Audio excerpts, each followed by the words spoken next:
राष्ट्रवादी काँग्रेस, शिवसेना उद्धव बाळासाहेब ठाकरे पक्षाचे सर्व सन्मान्य पदाधिकारी, आम आदमी पार्टीचे पदाधिकारी, विविध राजकीय पक्ष संघटना यांचे मान्यवर पदाधिकारी आणि आपण सर्व भावांनो आणि बहिणींनो, वेळ बराच झालाय. मला कल्पना आहे की आपण बराच वेळची वाट बघताय. पहिली सभा संपवून इथे येताना थोडं अंतर जास्त आहे, वेळ कमी आहे आणि कमीत कमी वेळेमध्ये काही मुद्दे आपल्या समोर ठेवण्याचा प्रयत्न करते. अर्धा झालं की झालं, काळजी करू नका. झालं दादा, झालं झालं.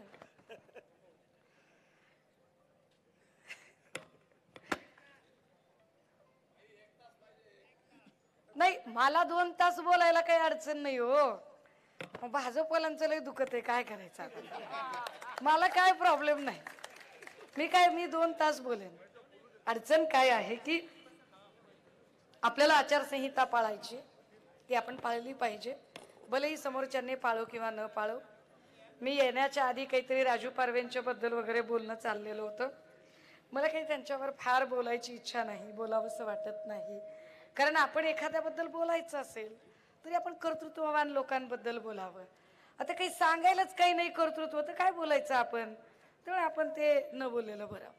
आपण आपली रेष जास्त मोठी केली पाहिजे, आपण आपली रेष मोठी करून मांडणी केली पाहिजे आणि ती मांडणी करताना हे लक्षात असलं पाहिजे. तुम्हाला सांगू का, महाप्रबोधन यात्रेचं दुसरं पर्व मी नागपूरहून सुरू केलं होतं. आणि मी जेव्हा नागपूरवरून पर्व सुरू केलं ना, तेव्हा मला खूप सारे पत्रकार विचारत होते, ताई भाजपच्या बालेकिल्ल्यातनं तुम्ही पर्व सुरू केलंय, हा RSSचा बालेकिल्ला आहे वगैरे वगैरे. आणि मी त्यांना सांगितलं होतं की मला नाही वाटत हा भाजपचा बालेकिल्ला आहे किंवा हा RSSचा बालेकिल्ला आहे. हा बालेकिल्ला कुठल्याही पक्षाचा वगैरे नाही. मी नागपूरमधून माझ्या महाप्रबोधन यात्रेची सुरुवात करते, कारण इथे समतेचा संदेश देणाऱ्या तथागतांच्या विचारांची दीक्षाभूमी आहे, जे ऊर्जा केंद्र आहे. योगायोगाने इथे RSSचं मुख्यालय आहे आणि योगायोगाने रेशीम बागेत फडणवीस राहतात, इतकंच काय ते. पण म्हणून त्यांचा बाले किल्ला वगैरे असं काही मला वाटत नाही.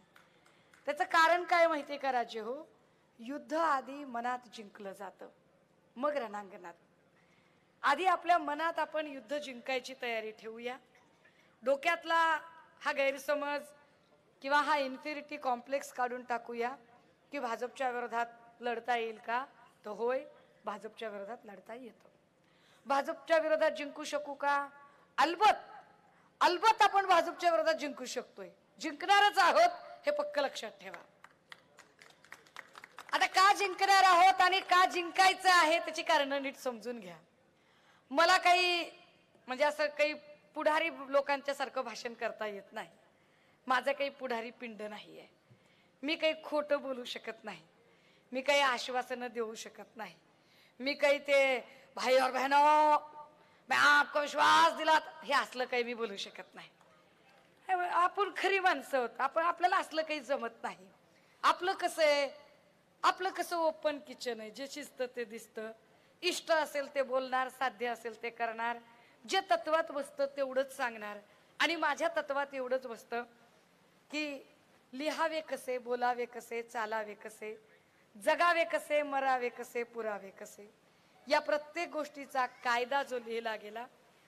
तुमचं माझं जगणं सावरताना ज्या व्यक्तित्व विकासाची संधी ज्या कायद्याने मिळाली, तो कायदा सांगणारे संविधान जर धोक्यात असेल तर आपण काही भूमिका घेतली पाहिजे असं स्पष्टपणाने वाटतं. ही भूमिका घेताना मतविभाजनाचा धोका टाळणं हे एक मोठं आव्हान आपल्यासमोर असणार आहे की मत विभाजित होणार नाही, कारण मत विभाजनाचा फायदा पुन्हा सरळ सरळ भाजपाला होऊ शकतो. त्यामुळे मत विभाजित होणार नाही याची काळजी आपल्याला घ्यावी लागेल आणि काम करावं लागेल. ते का करायचं आहे तर ते इथल्या लेकीबाळींच्या सुरक्षेसाठी करायचं आहे. मागच्या काही वर्षांमध्ये ज्या पद्धतीने महाराष्ट्रातल्या लेकी बाळींबद्दलची भाषा बदलत चालली आहे, 5 वेळा संसद रत्न असणाऱ्या सुप्रिया सुळेंच्या बद्दल ज्या अभद्र भाषेमध्ये सत्ताधाऱ्यांचा आमदार बोलतो किंवा सत्ताधारी पक्षातली माणसं, म्हणजे बघा एखाद्याला अरे रवीने बोललं तर आपण समजू शकतो, पण भाऊ म्हटलेलं पण त्यांना चालत नाही. आणि भाऊ कसं काय म्हणतं, म्हणे भाऊ नाही म्हणायचं. काय अवघड लोक आहेत. या लोकांना लेकी बाळींकडे बघण्याचा यांचा दृष्टिकोन. सकाळची पत्रकार परिषद आपण बघितली असेल की काय पद्धतीने रामदास तडस आणि त्यांच्या सुनेला काय न्याय देत आहेत, काय वातावरण आहे. म्हणजे हे हॅशटॅग चालवतात मोदी का परिवार. मग मोदीच्या परिवारामध्ये ही लेकमाता येत नाही का? मोदीच्या परिवारामध्ये मणिपूर मधल्या ज्या 2 महिला नाडवल्या गेल्या त्या दोघी बिचाऱ्या येत नाहीत का? ज्या ऑलिम्पिक मधल्या माय माऊल्यांनी सुवर्ण पदक कमावलं त्या सांगतायत की भाजपच्या खासदाराने आमचं लैंगिक शोषण केलं, पण त्यांची साधी FIR होत नाही. त्या सुवर्ण पदक कमावणाऱ्या महिला त्या मोदीच्या परिवारामध्ये येत नाहीत का? जी बिल्किस बानो इतके दिवस त्या बिचारीने लढा दिला, त्या बिल्किस बानो मोदीच्या परिवारामध्ये येत नाहीत का? हाथरस, उन्नाव, कठवा इथे प्रताडित झालेल्या ज्या आमच्या बहिणी, आमच्या छोट्या चिमुरड्या आहेत लेकी बाळी, त्या मोदीच्या परिवारामध्ये येत नाहीत का? वर्धा आणि बुलढाणा हा जो समृद्धी महामार्ग गेलेला आहे, या वर्धा बुलढाणा समृद्धी महामार्गावर साधारण वर्षभरापूर्वी एक मोठा अपघात झाला. या अपघातामध्ये 28 लोक दगावले गेले. हात कुणाचा, पाय कुणाचं, डोकं कुणाचं, नाक कुणाचं, कान कुणाचा कळत नव्हता. सगळेच्या सगळी प्रत एकत्रित केली आणि त्यांचा एकत्रित सामूहिक अंत्यसंस्कार केला गेला. हा सामूहिक अंत्यसंस्कार काही माध्यम दाखवत होती. त्याच वेळेला माध्यमांनी टीव्हीवरची स्क्रीन विभागलेली होती. अर्ध्या स्क्रीन मध्ये एकीकडे या 28 लोकांचा अंत्यसंस्कार दिसत होता, तर अर्ध्या स्क्रीन मध्ये इथे एक पक्ष फोडून जे सरकार बनवलं जात होतं त्याचा शपथविधी चालू होता. म्हणजे 28 लोकांच्या चिता जळत असताना त्या चिता शांत होण्याची सुद्धा ज्या लोकांनी वाट बघितली नाही, काय ते 28 लोक त्यांच्या मोदीच्या परिवारातले नव्हते का? हे 28 लोकांवरून ज्या वेळेला त्यांना प्रचंड ट्रोल करण्यात आलं, सोशल मीडियावरून टीकेची झोड उडाली, त्यावेळेला मुख्यमंत्री उपमुख्यमंत्र्यांनी सांगितलं की आम्ही मृतकांच्या नातेवाईकांना मानशी 25 लाख रुपये देणार आहोत. परवा दिवशी मी वर्ध्यामध्ये होते. वर्ध्यामध्ये त्या ऍक्सिडेंट मध्ये मृत्युमुखी पडलेले लोक, त्यांचे नातेवाईक येऊन भेटले आणि ते म्हणाले, ताई 25 लाख सोडा, 25,000 सुद्धा मिळाले नाहीत. काय हे लोक मोदींच्या परिवारामध्ये येत नाहीत का? असे अनेक प्रश्न आपण विचारू शकतो. मग आपल्या लक्षात येतं की मोदींचा परिवार म्हणजे या सगळ्या दीन दुबळ्या लेकी माता किंवा हे ऍक्सिडेंट मध्ये सापडलेले जीव, हे बेरोजगार तरुण किंवा शेतमालाला भाव नाही म्हणून आत्महत्या करणारे शेतकरी, हे लोक मोदीच्या परिवारामध्ये नाही आहेत. हे नीट समजून घ्या. मोदीच्या परिवारामध्ये भ्रष्टाचार करणाऱ्या लोकांना स्थान आहे. आतापर्यंत जेवढे लोक मोदीच्या परिवारात सामील झाले ते तेच लोक आहेत ज्या लोकांवर किरीट सोमय्या यांनी ढिगाने आरोप केले होते. मग ते प्रताप सरनाईक असतील, यशवंत जाधव असतील, भावना गवळी असतील, हसन मुश्रीफ असतील, नवाब मलिक असतील, अजित पवार असतील, प्रफुल्ल पटेल असतील, कितीतरी नावं आहेत. ज्या ज्या माणसावर आरोप केले त्या माणसांना पद मिळाली. राजे हो, तुम्ही विचार करा. तुम्ही तुमची एखादी उदरनिर्वाहासाठी वडापावची गाडी, एखादी काळी पिवळी, एखादा वडा, एखादी रिक्षा, एखादी टपरी टाकण्यासाठी जर समजा स्टेट बँक ऑफ इंडिया किंवा कुठल्याही बँकेचं लोन घेतलं आणि त्या लोनचं साधारण 1 लाख, 2 लाख, 3 लाख, 4 लाखाचं लोन घेतलं आणि 4 लाखाच्या लोन मध्ये सपोज तुम्हाला हप्ता एक साधारणतः 4,000 ते 7,000चा हप्ता भरायचा आहे. 7,000चे जर 2 हप्ते चुकले गोरगरिबाचे तर बँक लगेच येते आणि टाळं लावते, जप्ती करते. आपण मोदीच्या परिवारात नाहीये. 4,000चा हप्ता चुकला की आपल्याला बँक जप्ती आणते. पण अगदी त्याच वेळेला जे 4-4 हजार कोटी रुपये बुडवतात, जे 4-4 हजार कोटी रुपयांचं चुना लावतात, गोरगरिबांच्या कष्टाचा घामाचा पैसा उधळतात, त्यांच्यावर बँक जप्ती आणू शकत नाही. त्यांचं काय होतं, त्यांचे टीव्हीवर फोटो येतात, आपण कौतुकानं बघतो, ए बघ बघ, अरे बघ, हे बघ हे बघ हे बघ, 70,000 कोटीच्या घोटाळ्याचा आरोप आहे, बघ बघ बघ टीव्हीवर दिसला बघ, हे बघ बघ, हा 149 कोटीच्या घोटाळ्याचा आरोप आहे बघ, दिसला बघ. आणि ते कुठे जातात? ते परदेशात जातात. काय सांगितलं होतं आपल्याला 2019ला? भाई और बहनों, मैं आपको विश्वास दिलाता हूं, न खाऊंगा न खाने दूंगा. पुढचं आपल्याला माहितीच नव्हतं काय सांगितलं ते. न खाऊंगा न खाने दूंगा, बस पार्सल करके भिजवा दूंगा. उन्होंने भिजवा दिया. चौकसी के हाथों, नीरव मोदी के हाथों, मल्ल्या के हाथों भिजवा दिया उन्होंने. और उनको क्या हो रहा? उनको कुछ नहीं हो रहा. तिकडे मराठवाड्यामध्ये त्या सुरेश कुटे नावाच्या माणसाने, ज्याची 34,000 कोटीची ऍसेट आहे, ज्याने 2400 कोटी रुपये मल्टी स्टेट बँक मध्ये गोळा केले आणि 2400 कोटी रुपये ठेवीदारांचे बुडवले. त्याच्यावर ईडीची धाड पडली, पैसे बुडाले. त्याच्यातले कित्येक लोक रोज फोन करतात, रोज बोलतात, आत्महत्या करतात, रोज रडतायत. 3 जिल्ह्याला वेढा आणला त्याने, त्याच्यावरती एकही एफआयआर झाली नाही. एक एफआयआर झाली नाही. का? कारण तो सुरेश कुटे चंद्रशेखर बावनकुळेंच्या हाताने स्कार्फ घालतो. जसाही तो भाजपचा स्कार्फ घालतो, गुन्हे माफ. त्याला काहीच बोलायचं नाही. तुम्हाला वोटिंग का करायचं हे लक्षात ठेवा. हे जे बदमाशी करणारे लोक आहेत म्हणून तुम्हाला वोटिंग करायचंय. तुम्हाला का वोटिंग करायचंय? जात प्रमाणपत्र नवनीत राणांचं वर्षानुवर्ष प्रलंबित. एक अख्खी टर्म ती उपभोगली बाईंनी. दुसऱ्या टर्मचं काय झालं? जात प्रमाणपत्राचा निकालही आला नव्हता तरी भाजपने उमेदवारी जाहीर केली. भाजपच्याच काय, कुठल्याही पक्षाच्या इतिहासात पहिल्यांदा असं घडलं असेल की एखादा माणूस पक्षात प्रवेशच केला नाही, प्रवेश करण्याच्या आधी त्याची उमेदवारी जाहीर केली, ती नवनीत राणाची. पण दुसरीकडे मात्र रश्मी बर्वे या एका माऊलीची एका दिवसाच्या जात प्रमाणपत्राचा निकाल लावून टाकला. बायस्ड किती असतात बघा लोक, सिलेक्टिव्हनेस काय असतो, यंत्रणा किती हाताशी घेतल्या जातात, यंत्रणा कशा वापरल्या जातात. भाजपाला स्वप्न पडलं होतं का? भाजपाला न्यायालयाचा निकाल माहित होता का? न्यायालय काय निकाल देणार आहे भाजपाला कुणी कानात येऊन सांगितलं होतं का? की अजून काही होतं? आणि देवेंद्र फडणवीस फॉर्म भरण्याच्या दिवशी तोंड वर करून सांगतात की विरोधकांचं थोबाड फुटेल. याला आमच्या गावाकडे फार चांगली म्हण आहे, फारच चांगली म्हण आहे की काही लोकांना बऱ्यापैकी नाक आणि कानावरती म्हणी आहेत आमच्याकडे. काय पद्धतीने बोलतात. ज्या देवेंद्र फडणवीसांनी महाराष्ट्राचं राजकारण नासवून टाकलं, महाराष्ट्राचं वाटोळं केलं, महाराष्ट्र असा कधीही नव्हता. हा महाराष्ट्र फुले शाहू आंबेडकरांचा महाराष्ट्र, हा महाराष्ट्र पुरोगामी विचारांचा, हा महाराष्ट्र गुण्या गोविंदाने सगळ्या जात धर्म सगळ्या लोकांना एकत्रित घेऊन नांदणारा. पण देवेंद्रजी आल्यापासून सगळ्या जाती जातीत विभाजन झालं. आधी त्यांनी हिंदू मुस्लिम दंगल लावायचा प्रयत्न केला.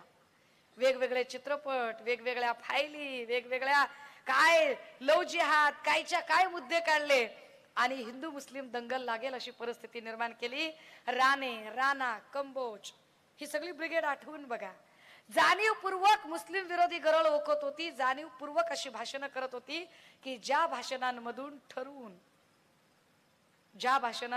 ठरवून दंगलच निर्माण होऊ शकेल, सरकार प्रायोजित दंगली होतील, अशा पद्धतीचं वातावरण तयार केलं गेलं.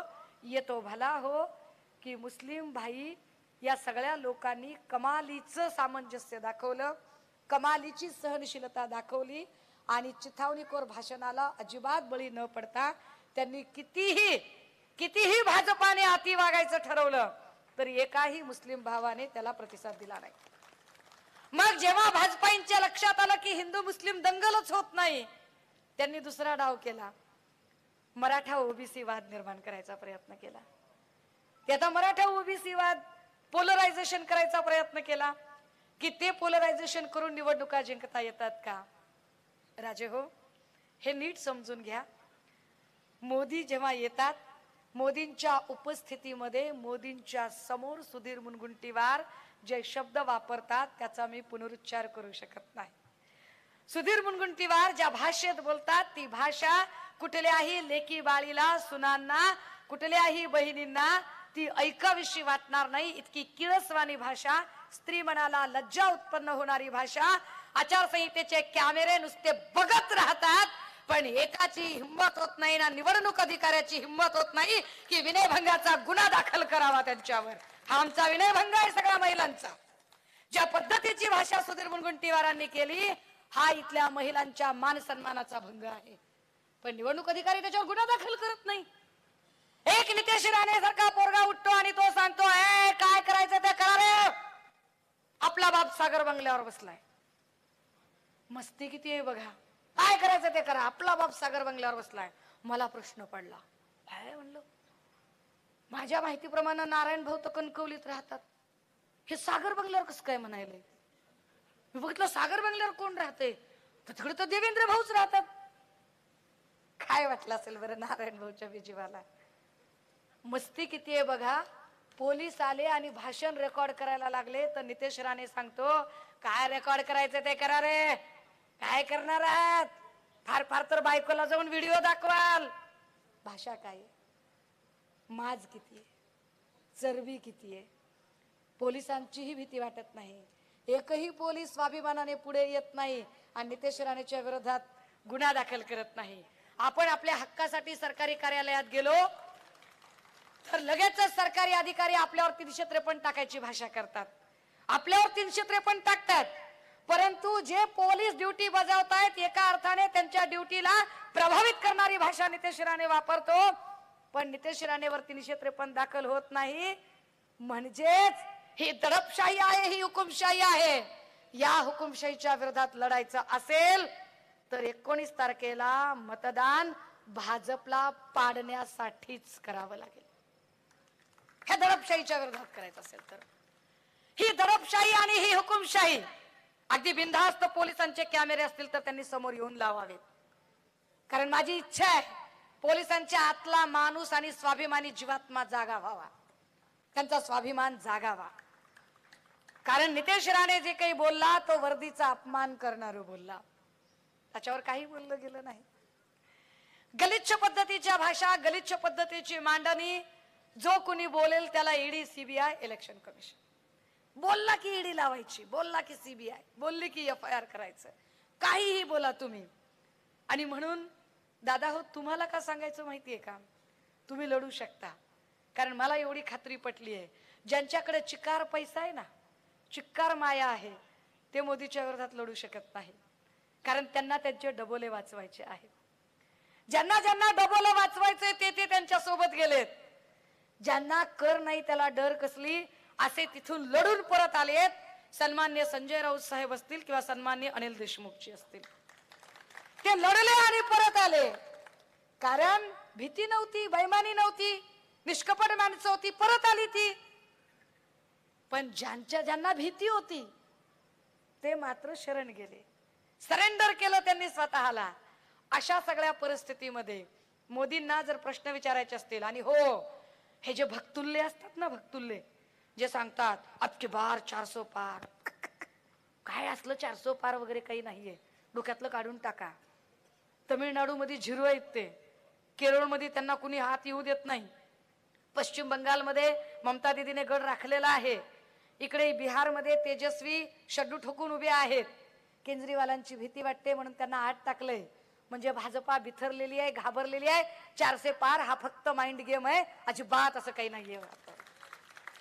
महाराष्ट्रात 40+ अजिबात नाहीयेत ते. महाराष्ट्रात जर 40+चा कॉन्फिडन्स असता तर फडणवीसांनी शिंदे यांना सोबत घेऊन शिवसेना फोडली नसती. भाजपवर विश्वास नाहीये म्हणून त्यांना ती माणसं फोडावी लागली. तरी कॉन्फिडन्स आला नाही म्हणून राष्ट्रवादी फोडली. तरी पण 40+चा कॉन्फिडन्स नाही आला. मग काँग्रेसच्या अशोकराव चव्हाणांनी काही लोकांना गळाला लावायला बघितलं. पण पुन्हा तेच, ज्यानं बदमाशा केल्या असतील, ज्यानं भ्रष्टाचार केला असेल, ज्यानं बैमानी केली असेल, ज्यानं डबोलं कमावलं असेल, ज्यानं गोरगरिबाचा तळतळाट घेतला असेल, ते वाचण्यासाठी जातील, शरण जातील त्यांना. एवढ्यानं पण देवेंद्रजींना विश्वास मिळाला नाही की आपण निवडून येऊ शकतो. कॉन्फिडन्सच नाहीये, एवढ्याने पण कॉन्फिडन्स नाही. मग काय केलं, ज्याचा एक बी आमदार नाही त्याचा बी पाठिंबा घेतला. काय कमाल आहे. मला देशोन्नतीवाल्यांनी विचारलं कसं बघता बिनशर्त पाठिंब्याकडं. म्हणलं आम्ही काय बघणार राव, आम्ही काय बघणार त्याच्याकडे. अहो साधं गणित आहे साहेब. ओला उबेरकडे एक बी गाडी नाही पण ते सगळ्यांना ट्रॅव्हलिंगची सर्व्हिस देतात. झोमॅटोकडे एक बी हॉटेल नाही पण ते जेवण पोचवतंय. आणि ज्याच्याकडे एक बी आमदार नाही ते पाठिंबा द्यायची भाषा करते. आम्ही काय बोलायची गरज आहे. लोकांना काही कळत नाही काय सुपाऱ्यावादी काय जाऊ ते, त्याच्यावर नाही बोलायचं. आपल्याला कळत नाही काय लोकांना काय चाललंय काय. पण ह्याच्यातनं अर्थ काय निघतो माहितीये का. ज्या अर्थी तुम्हाला शिंदे आणि 40 जणांची गरज पडली, त्यानंतर तुम्हाला राष्ट्रवादीची पुन्हा 10-15 जणांची गरज पडली, त्यानंतर तुम्हाला काँग्रेसच्याही लोकांची गरज पडली. याचा अर्थच असा आहे की भाजपकडं निवडून येण्याची कॅपॅबिलिटी असणारी माणसं नाहीत. इथं सुद्धा राजू पारवेंना ज्या अर्थी उमेदवारी मिळते त्या अर्थी भाजपकडं या सीटसाठी कॅपेबल उमेदवार नव्हता, माणूसच नव्हता. त्यामुळे कुणाला तरी सोबत घ्यावं लागेल. आणि हे कुणामुळे झालं, हे देवेंद्र फडणवीसांमुळे झालं. फडणवीसांनी काय केलं, त्यांची स्वतःची लेकरं उघडी पागडी आणि दुसऱ्याच्या लेकरांना गन पावडर करत फिरायला लागले. मूळ भाजपाईंना काहीच मिळालं नाही. मूळ भाजपाई उघडे पागडेच. आणि काँग्रेसवाल्यांना, राष्ट्रवादीवाल्यांना, शिवसेनाला ये तुला गन लावतो, ये तुला आंघोळ घालतो, ये तुला कपडे घालतो करायला लागले. देवेंद्रजींनी नुसतं एवढंच नुकसान केलं नाही. देवेंद्रजींनी नुकसान काय केलं दादा हो, आमची तरणी बांड पोरं त्यांचे रोजगार नाहीयेत. नोकर भरती नाही निघाली, कुठली नोकर भरती निघाली नाही. तलाठी भरती काढली तर काय पेपर 200चा मार्क 216, 215. ये मोदी की गारंटी है कि 200 मार्क के पेपर में 216 पढ़ते हैं. ये मोदी की गारंटी है. जो करप्शन करता है उसको बीजेपी एंट्री देती है. ये मोदी की गारंटी है. राजे हो, या सगळ्यांच्या मध्ये लक्षात घ्या, रोजगार तर मिळाला नाहीच नाही.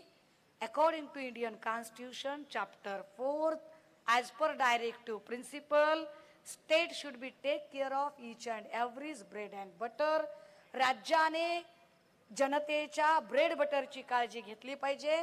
म्हणजे जो शिकलेला आहे त्याला नोकरी द्या, ज्याला नोकरी नाही त्याला उद्योगधंद्याचं भांडवल द्या, ज्याला भांडवल नाही त्याला रोजगार हमी योजनेचं काम द्या, ज्याला काम नाही त्याला बेरोजगारीचा भत्ता द्या. पण राज्यात कोणी उपाशी मरणार नाही याची काळजी घ्या. याच्या विरुद्ध त्यांनी काय केलं, त्यांनी नोकरी दिली नाही, त्यांनी भांडवल दिलं नाही. स्टार्टअप इंडियाचं नुसते दाखवलं गाजर, भांडवल कुठे आहे. बँक म्हणते तारण दाखवा. अबे आमच्याकडे तारण असतं तर तुला कशाला लोणी लावायला आलो असतो आम्ही. बनवा व्हिडिओ, पाठवा व्हिडिओ, आम्ही तुमच्या न्याय व हक्कासाठी लढा देऊ. ताज्या बातम्या व घडामोडींसाठी पाहत राहा फक्त महाराष्ट्र लाईव्ह न्यूज. आजच आमच्या चॅनलला सबस्क्राईब करा, शेअर करा, कमेंट करा आणि हो, बेल आयकॉन दबायला विसरू नका. जय महाराष्ट्र.